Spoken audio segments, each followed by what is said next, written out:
एक दफा का जिक्र है।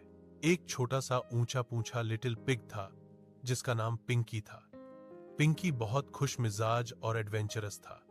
एक दिन बारिश बंद हुई और आसमान में एक खूबसूरत रेनबो चमक उठा। पिंकी ने रेनबो देखा तो वो उत्साहित हो गया।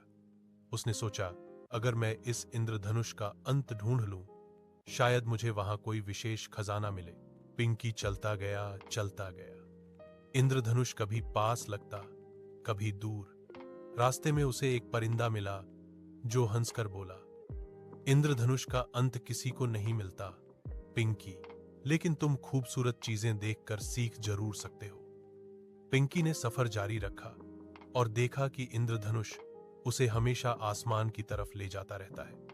आखिर में उसने समझ लिया कि इंद्रधनुष का असल खजाना उसकी खूबसूरत रंग और खुशी होती है, न कि कोई डिब्बा या सोना। पिंकी मुस्कुराकर घर लौट आया और बोला, खजाना मिले या न मिले, लेकिन एडवेंचर करना ही सबसे बड़ा मजा होता है।